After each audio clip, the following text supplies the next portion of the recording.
Hello again, and welcome back to the NIMS Travel Channel.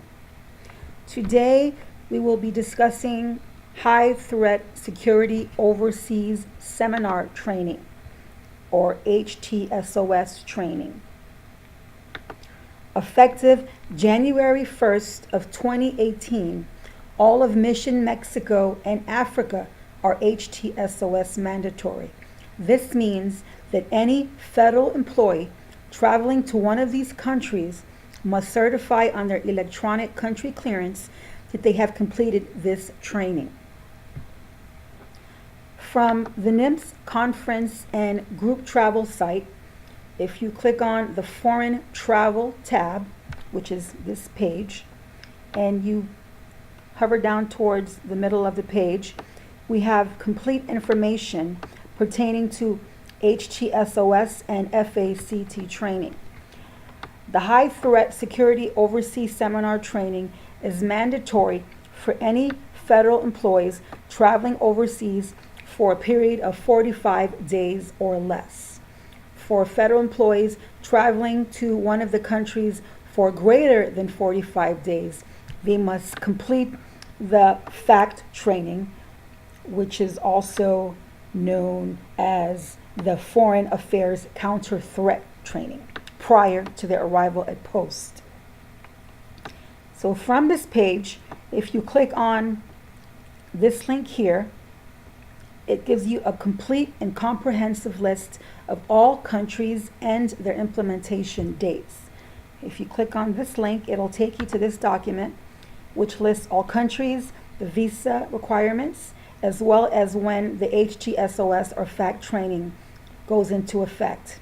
For most countries, this training requirement will go into effect January 1 of 2019, but for Mission Mexico and Africa, the training is required now.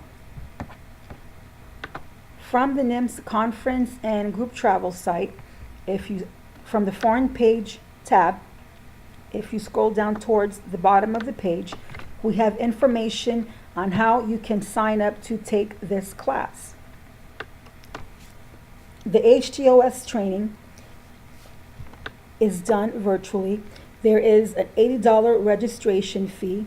You must send a completed SF-182 to the email listed here, FSI Registrar HT401@state.gov. This training is good for 5 years. The training is done virtually, online, and it can be completed in a few hours. Please be sure to email your requests because they do not take fax requests or email requests. Everything is done strictly by this email address. I want to stress to anyone who plans on traveling to Mexico or to Africa that this training is required, and you must sign up for this training at least 2 to 3 months prior to your travel. They only have one person who is reading these emails at Department of State, and they can't get through the request quickly enough. So I strongly suggest that if you know you plan on traveling to a country in the next few months, to take this as soon as possible, because you won't get a link to register for maybe 2 to 3 weeks. So I suggest signing up as soon as you know of an upcoming trip. Again, you can find all of the information pertaining to these trainings from the NIMS conference and group travel site on the Foreign Travel tab. And we also have a comprehensive video on our NIMS travel channel that discusses this training as well. Again, if you have any questions, comments, concerns, or suggestions, please email us at nims.group.travel@noaa.gov. And please look out for upcoming videos. We try to post at least 2 per week. Thank you, and we'll see you next time.